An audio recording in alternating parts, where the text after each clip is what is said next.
Muy buenos días, queridos hermanos. Les invito a abrir su Biblia nuevamente en el libro de los Salmos. En esta oportunidad vamos a compartir el Salmo número 72. Y si bien no en toda su extensión de versículos, pero nos detendremos en uno de los puntos de la posible división que puede tener este Salmo a la hora de estudiarlo en forma completa.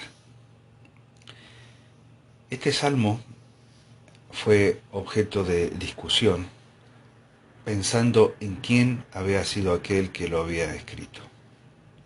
Algunos piensan que lo escribió David, otros piensan que lo escribió Salomón, y algunos, en una crítica feroz, colocan este salmo en un período muy lejano al tiempo de el reinado de ambos. Pero cuando uno se detiene a meditar en la palabra de Dios, encuentra más que un salmo de instrucciones, una oración de un padre hacia un hijo que tiene que ocupar un lugar importante. Nosotros creemos que Salomón no fue el escritor, sino que fue el tema. Salomón, o Pacífico, tal como es el significado de su nombre, estaba en los pensamientos de David, pero también el verdadero Salomón, el rey de justicia y rey de paz, es en realidad el tema. De una forma en que David seguramente no podía saberlo, no podía vislumbrarlo.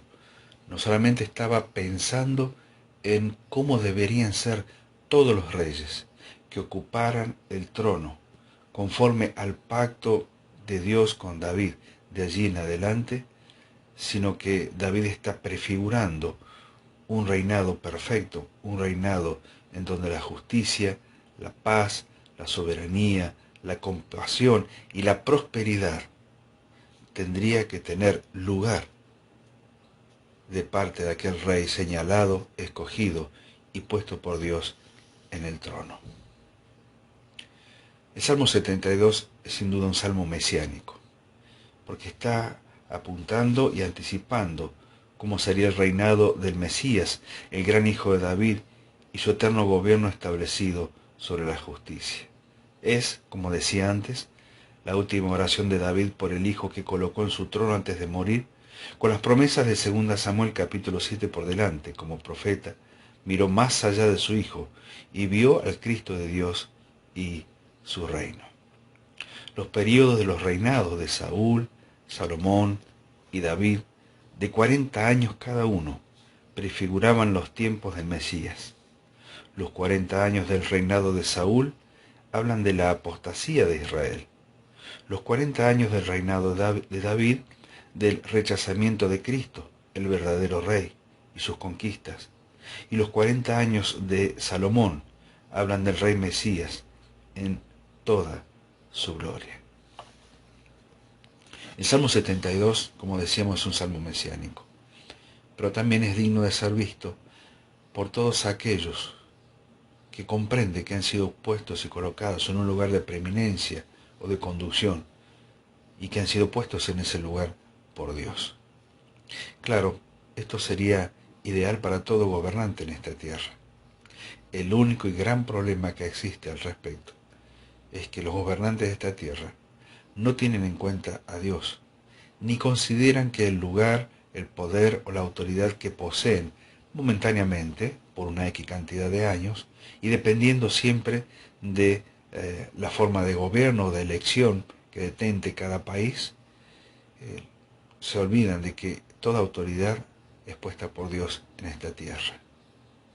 Alguien dijo, qué distinta que sería la tierra, qué distinto que sería este mundo si los gobernantes tuvieran en cuenta a Dios. Por supuesto que esto es así. Sería muy distinto. Pero entendemos y comprendemos como creyentes, como hijos de Dios, como lectores de la Biblia, que esto sería y será imposible en forma absoluta y general en toda la historia de la humanidad. Podrá haber alguna excepción, podrá haber algún gobernante que en algún punto tenga en cuenta a Dios.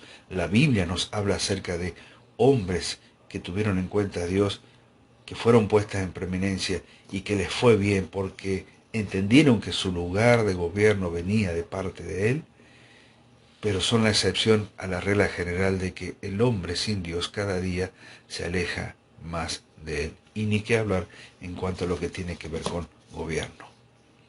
Es cierto, el Salmo 72 es un compendio de lo primero en lo que tendría que pensar o aquellos puntos en los cuales tendría que pensar todo gobernante. Un gobernante, de acuerdo a este salmo, tendría que pensar en la justicia, tendría que tener en cuenta la paz, tendría que velar por la soberanía, tendría que ser un gobernante con compasión, tendría que ser un gobernante que vea por la prosperidad de su pueblo. Es verdad, esto sería lo ideal para cualquier gobernante en esta tierra. Pero fue el deseo de un padre hacia su hijo. Y fue la primera etapa del gobierno de Salomón.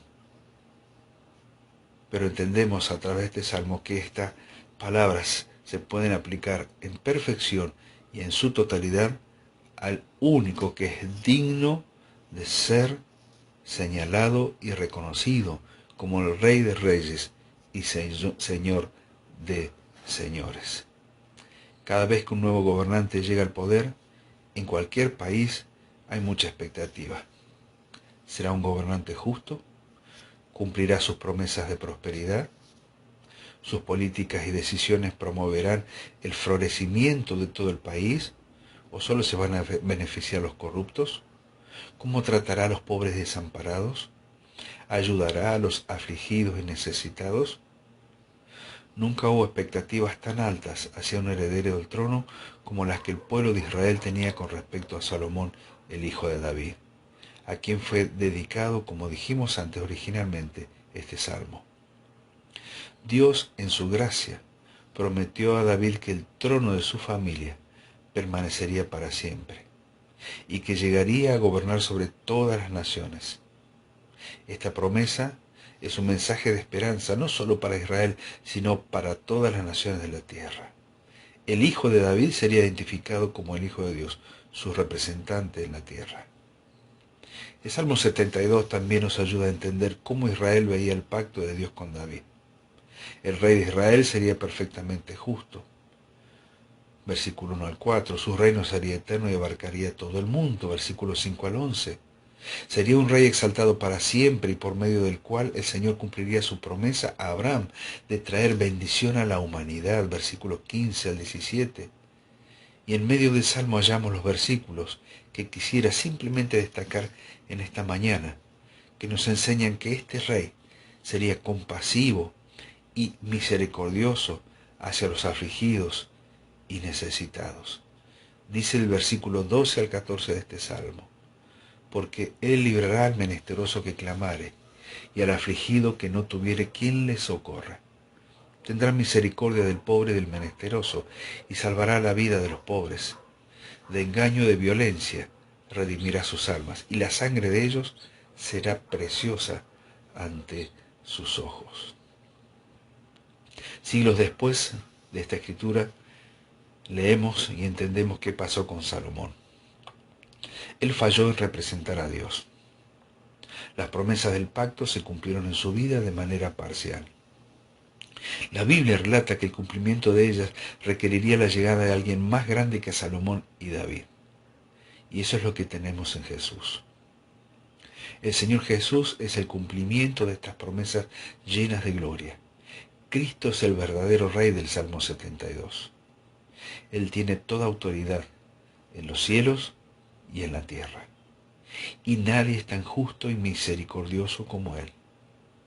Cristo es capaz de socorrernos perfectamente en la aflicción y está dispuesto a hacerlo cuando nadie más puede hacerlo. El Rey del universo y de tu vida es el Rey que mostró su amor al ir a una cruz para redimirnos con su propia sangre y asegurar que no seamos consumidos por causa de nuestros pecados al estar ante su santidad y su justicia, cuando su reino futuro en este mundo se consume. Por lo tanto, podemos confiar en que Él siempre tiene una buena razón para permitir todo sufrimiento pasajero en nuestras vidas. Y aún así podemos descansar en Él, pues su bondad no tiene final. Una vez que entendemos esta realidad, ¿cómo no alabarlo y vivir procurando confiar cada día más en su amor? Evidentemente, meditar en esto hace que nuestro corazón se detenga un momento, se abstenga de todo aquello que lo rodea y simplemente alabe y adore al Rey de Reyes y Señor de Señores, porque nadie, absolutamente nadie como Él, para tener compasión por el que clama, por el que necesita socorro. Nadie como Él para tener misericordia del pobre. Nadie como Él para salvar al menesteroso. Nadie como Él para ser el Rey que nuestra vida necesita. Este salmo finaliza con el versículo número 20. Y dice simplemente aquí terminan las oraciones de David, hijo de Isaí. Algunos creen que este salmo termina así porque, en definitiva, el que estaba recopilando, que podría haber sido su hijo, Salomón, entiende que esta es la última oración de su padre, con bendición hacia él. Y a partir del libro número 3, del Salmo número 73 en adelante, comienza otro tipo de autor, Asaf. Pero me imagino a Salomón, recopilando las palabras de su papá, leyendo y releyendo este último salmo, y pesando en su mente, en su corazón, si podía ser capaz o si fue capaz de cumplir aquel anhelo que su padre tuvo hacia él. Aquí terminan las oraciones de David, hijo de Isaí. Aquí termina el libro número 2 del libro de los Salmos. Pero la palabra no se termina. Nos encontraremos nuevamente y comenzaremos a compartir el libro número 3 dentro de poco, si el Señor así lo permite. Que tengan un buen día, queridos hermanos. Meditemos en esta capacidad que tiene este gran Rey en favor de cada uno de nosotros y encomendemos nuestra vida en sus manos. Que el Señor los bendiga.